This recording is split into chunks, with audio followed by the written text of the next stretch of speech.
Hotel میں نا ایک بابا جی برتن مانجتے تھے، بوڑھے آدمی تھے، 70 سال کے قریب عمر تھی. ان کا ایک بیٹا تھا، ایک بہو تھی، ایک پوتا تھا، لیکن وہ بیچارے بیٹا بیمار رہتا تھا تو لہٰذا وہ خود مزدوری کرتے. کہتے ہیں ایک دن وہ بابا جی میرے پاس آئے، کہنے لگے میم صاحبہ 2-4 دن کی چھٹی چاہیے. تو میں نے کہا خیریت ہے؟ کہنے لگے میڈم میرا بیٹا فوت ہو گیا. بیٹا، آپ کو پتہ ہے باپ کا جنازہ پڑھنا آسان ہے، بیٹے کا جنازہ اٹھانا بڑا مشکل کام. کہتی ہے میں کچھ لکھ رہی تھی، میرے ہاتھ سے قلم گر گیا. میں نے خود گاڑی بھیجی، بابا جی گاؤں چلے گئے جہاں وہ رہتے تھے. کہتی 2-3 دن کے بعد میں اور میرا شوہر گئے تو رستے میں ہم باتیں کر رہے تھے کہ کیا تعزیت کریں گے. ایک ہی بیٹا تھا، کوئی رشتہ دار بھی نہیں، تو اس کی تو کائنات اجڑ گئی، کن لفظوں سے اسے تعزیت کیا کہیں گے. کہتے جب ہم گئے تو وہ ٹوٹی ہوئی چٹائی پہ بیٹھا تھا، کچھ لوگ قریب تھے. ہم نے جا کے کہا بابا آپ مسلمان ہیں، ہم آپ کو کیا نصیحت کریں، ایک ہی بیٹا تھا، کہ کس طرح کر کے ہم آپ کو تسلی دیں. تو کہتے ہیں اس نے آنکھیں کھولی، بوڑھی آنکھوں میں ایمان کی روشنی. کہنے لگا بی بی کیا تعزیت کی بات کرتی ہو، میں نے کوئی پیسے جمع کرا کے بیٹا لیا تھا، خدا نے فضل سے دیا تھا، عدل سے لے گیا ہے، میں اپنے رب کے فیصلے میں بڑا راضی ہوں. اللہ اکبر.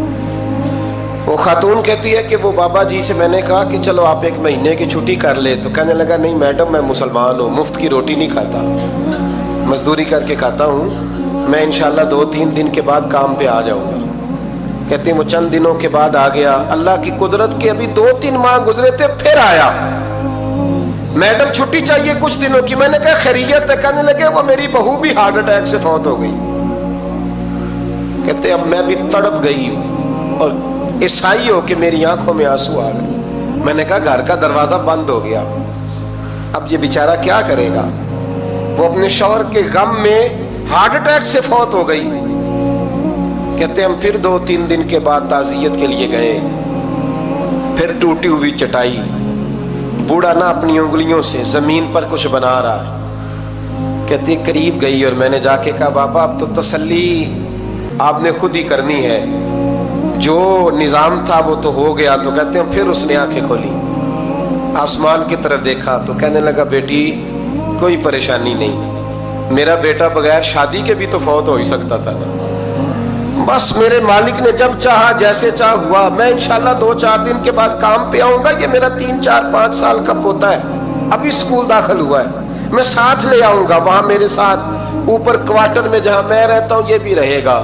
کبھی کبھی میں دیکھتی چھت پہ کھڑے ہو کے کہ دادا گھوڑا بنا ہوا ہے اور پوتا سواری کر رہا ہے. وہ سویرے اٹھتا اس کو سکول چھوڑ کے آتا، شام کو لے کے آتا، پیار کرتا، محبت کرتا.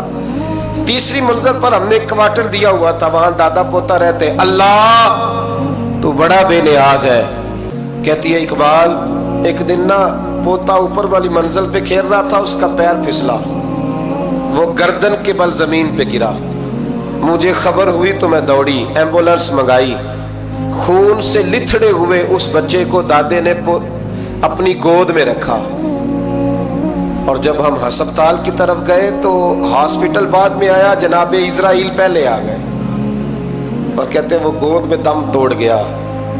پھر دادے نے اسے اپنے ہاتھوں سے غسل دیا، پھر اس نے اپنے بوڑھے ہاتھوں سے قبر کھودی اور پھر مٹی ڈال کے کہنے لگا انا للہ و انا الیہ راجعون. جے سونا ہی میرے دکھ وچ راضی، جے سونا ہی میرے دکھ وچ راضی.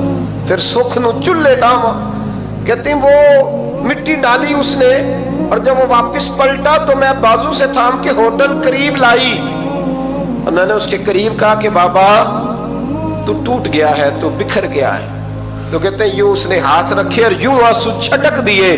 کہنے لگا میڈم کیوں میرے اندر کوئی عقیدہ نہیں، میں کوئی لوارث ہوں، میرا کوئی رب نہیں، میں کیوں پریشان رہوں گا، میں تو پکا ہوا پھل ہوں. تھوڑے دن گزرے کہ قبر میں جاؤں گا اور جب جنت میں جاؤں گا تو اللہ میری بیٹے سے بھی ملاقات کرائے گا، میرے پوتے سے بھی ملاقات کرائے گا، میرا رب ساری ملاقاتیں کرا دے گا. میں اپنے اللہ کی رضا پہ بڑا راضی ہوں.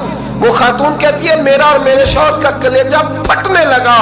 میں نے کہا بابا یہ جذبہ کہاں سے ملتا ہے، یہ سکون کہاں سے آتا ہے، یہ کیفیت کیسے ملتی ہے؟ مجھے کہنے لگا تو نے لینی ہے؟ میں نے کہا تو کہنے لگا تو بھی گنبد خضرا والے نبی کا کلمہ پڑھ جا، اللہ تجھے سکون عطا کرے۔